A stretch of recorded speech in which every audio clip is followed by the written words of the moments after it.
Hey, what's up guys? This is T-Bone here. Welcome back to another episode of playing Gemstone Legends. So I've been away on vacation and I am back now. If you wanted to take a look at what I've been up to, you can take a look at my Discord server. I did have some of the pictures posted in the off-topic section. But anyways, I'm back now making some videos again, and I wanted to make a video about this latest event, which is called Star Race. And if you take a look at the rules here, basically you have to defeat a star sister in any dust rift, and depending on which levels you battle in, you're going to get different trophies. And so what I wanted to show you is a couple of really easy teams you can use to get yourself some good points so that you can climb up in the leaderboards. But before that, I wanted to share a code with you because when this video goes live, it is going to be Easter. For those of you who celebrate it, happy Easter. In any case, if you go ahead and enter this code, T-Bone_Easter, you can go ahead and claim claim a little bit of a gift from me to you. So thanks again for supporting the channel. All right, so one of the previous videos I made in a vlog, I mentioned I wanted to do more beginner-friendly type content, and this is going to be perfect for this purpose. This is going to be a team that is full of rare heroes against a level 20 green dust rift. So if you can use this team against level 20, you'll be able to use this against any team. And notice that two of my heroes are actually at level 50 here. So you don't need to have all level 60s. It's all about having the right setup and having, as much advantage as you can bring in. So I'm going to talk about the heroes. I'm going to talk about some key things to notice as well. First one here is going to be Brick, who is an MVP in her own right because she's a great farmer.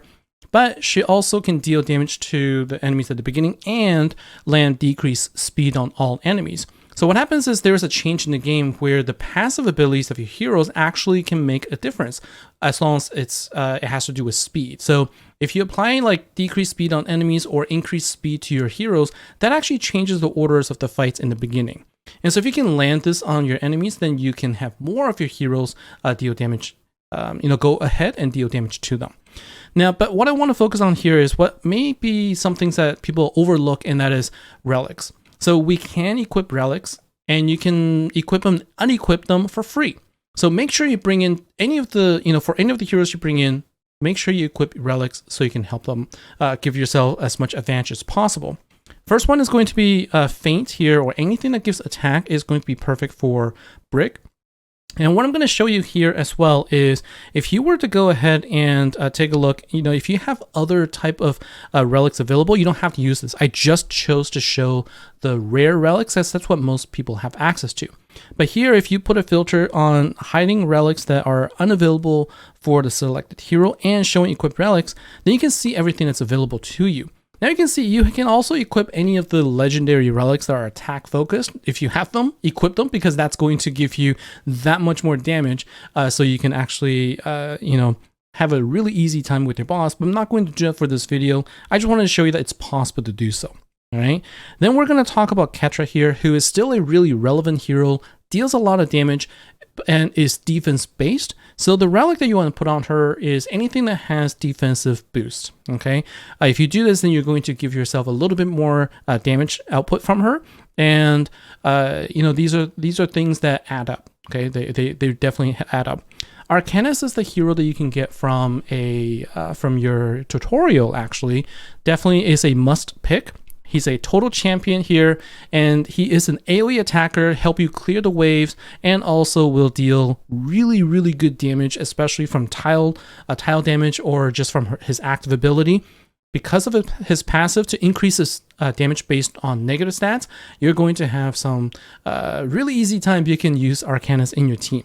If you don't have him, you can choose any other hero that can deal either area of effect damage or anybody that can do single damage is fine too. Arcanus is just a bonus here.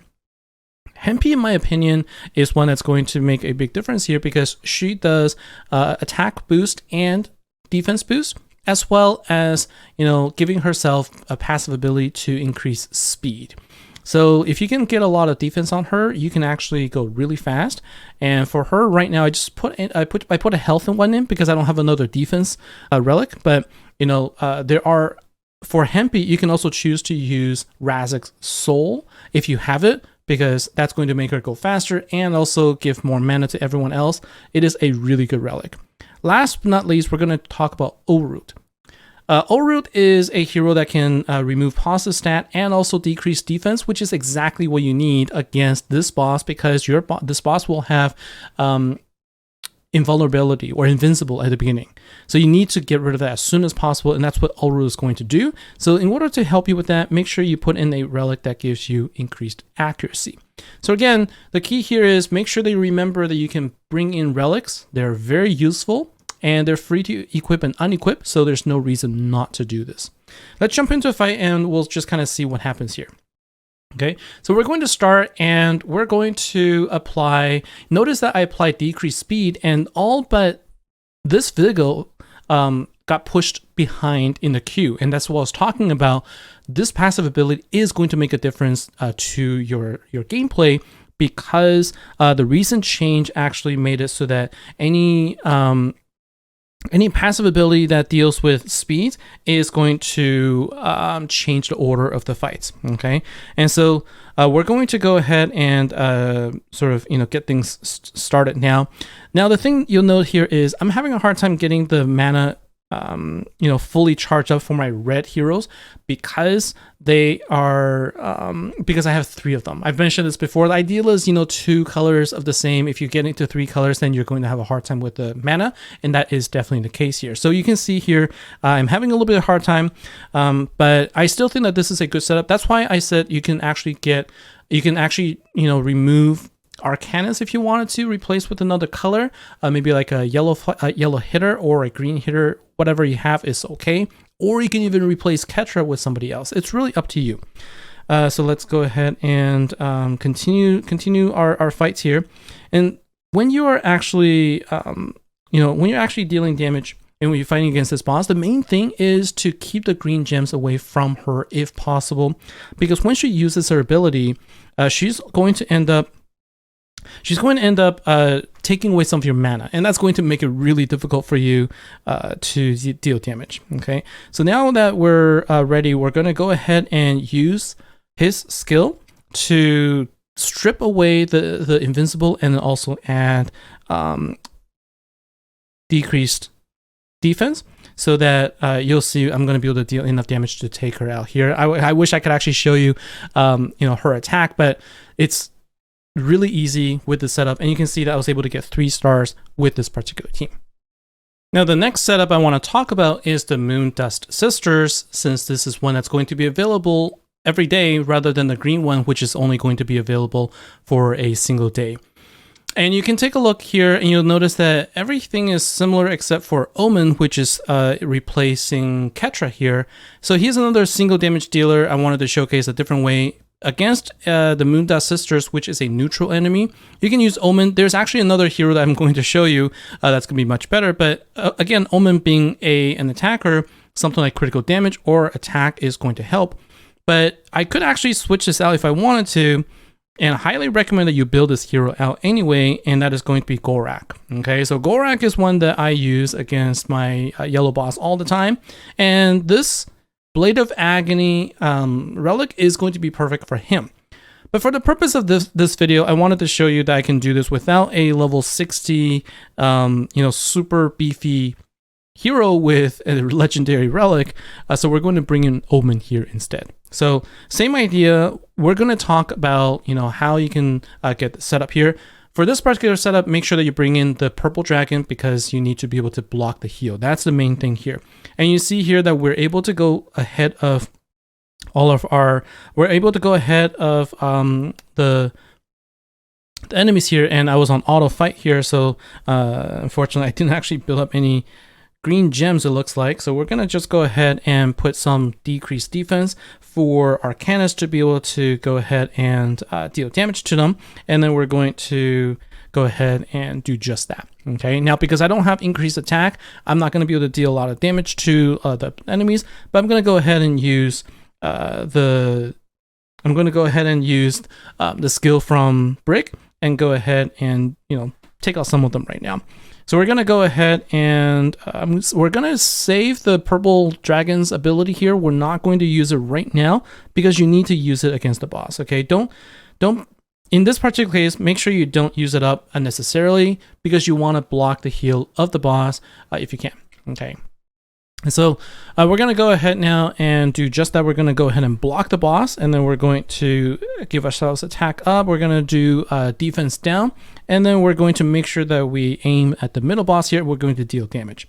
And you can see here that, essentially this is pretty much it. If you can have decreased defense and you can have, heal block, then you're going to have a easier time against the boss here. So what we're going to do is we're going to probably, after this particular fight, we should be able to take out the boss without any issues. Okay, so the key here is we're going to use Arcanist, who, again, as I said, deals a lot of damage. Okay, and we're also going to be able to use Omen, and we have Brick to be able to attack. And then I think with one last hit here, when we should be good to go. And there you go. And we take out the boss. Again, this is using nothing but rare heroes against level 20 levels. Okay, so this is a level 20, and it took a couple of minutes, but I don't think the time is the issue here. It's we want to make sure we can defeat a number of turns. And you can see here I have three heroes that are level 50 here, and only 2 that are level 60. The ones that are level 60 are definitely worth taking up to for the reasons I've mentioned. Great farmer, great damage dealer, good heroes all around. And so this is going to be it for me for today, guys. Hopefully this helps you. I know that it took me some time to explain, but I wanted to make sure that people understand the reasonings behind why I brought these heroes in and how you can use them in the fight. So take this, and you can, go through all the levels, make sure that you get some loot here, and now you should be able to compete against your peers in your group for the Star Race event. Thank you very much for watching, everybody. Take care, and I'll see you next episode. Bye now.